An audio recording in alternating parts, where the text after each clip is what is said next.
ang ginawa ang RDC ngayon na gusto ko i-push. There are 30 of them. No? May mga programa sila for renewable energy. So yan. Tapos yung mga sa science and technology, sa DOST, meron sila.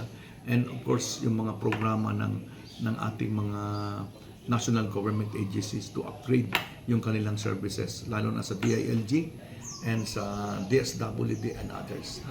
So, as a whole, iniingi ko sa mga local chief executives from the governors to the capital towns and capital cities na magtulong-tulong tayo. You support by submitting all the programs needed in your area para magawa natin ang isa talagang pinag-aralan na programa na RDIP.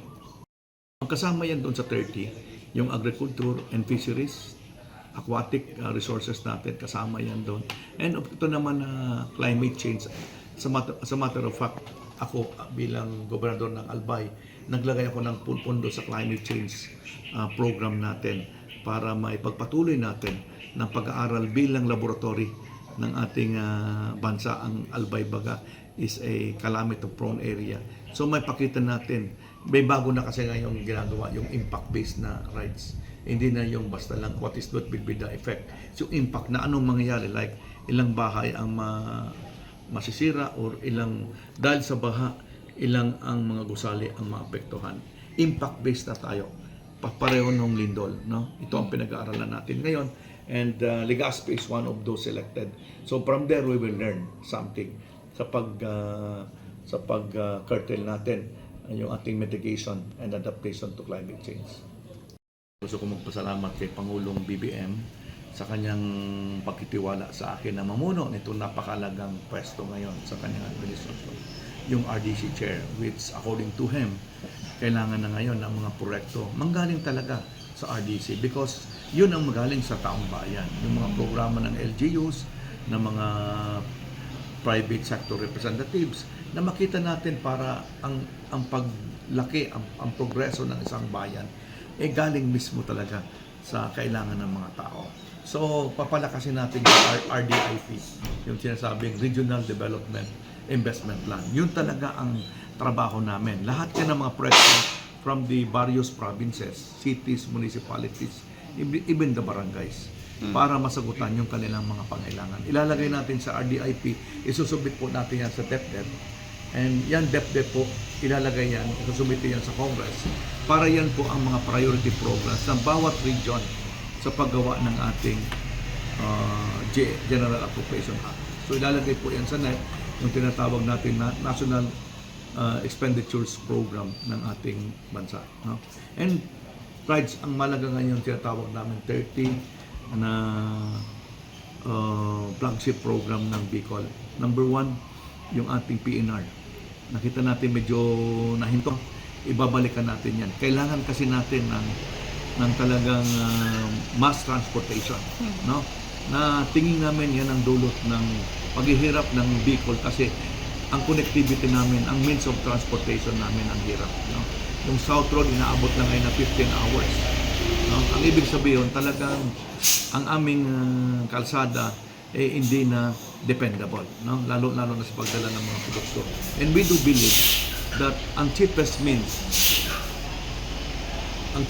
of transportation ang train pa rin. No? Now, yung ating Bicol International Airport, ito ngayon ang gusto natin na talagang maging international airport na. Meaning, pag sinabi mong international, kailangan may mga international flight connecting to the regional areas in Asia. Kahit Asia muna, talagang mapapakinabangan namin sa tourist program. And siyempre, yung mga airports gaya ng ibang mga probinsya, gaya ng Sorsogon, yung Kamsur, even Daet or Catanduanes, dapat mabigyan natin kung paano ito ma-upgrade, ma-improve, including the seaports. No? In Macno, grabe ang inconvenience. Titingnan natin kung anong dapat gawin dyan, ma-improve yan. Yung Pantaw Port na matagal nang natutulog, ito ang gusto kong buhayin. That will really elevate in not only Albay but the Bicol region. Yung ating pagdala ng mga produkto from Visayas and Mindanao. Ito ngayon nakita ko na pinabayaan, sayang. So we have to improve the road going to Maharlika and of course the upgrading of the Pantaw Port. No? So meron pa tayo na mga programa ngayon na gusto magawa yung ating old airport ng Legazpi na magaya natin yung ginawa sa Iloilo na township, that will create more than 5,000 employment. Pwede natin tingnan na nagawa nga sa Iloilo, bakit hindi magawa sa atin. So we have also the power, yung power supply natin, power problem natin, and of course the water in Bicol. Yan ang mga nakita kong mga dapat bigyan natin ng pansin. Then meron tayong mga bridges na napapabayaan, yung mga tulay talaga na kailangan natin. Lalong-lalo na yung mga major programs natin to connect Batan Island in Rapu-Rapu in Cagraray. So titingnan natin ngayon kung talagang pwede na ito abutin ng pundo ng ating bayan. What about San Miguel and Cagraray Island? Yun, connect yan, San Miguel to Cagraray para yung ating Cagraray makonect na rin yung San Miguel. Ang San Miguel hindi na rin babiyahe, So malapit lang yan. So connectivity is the key right now.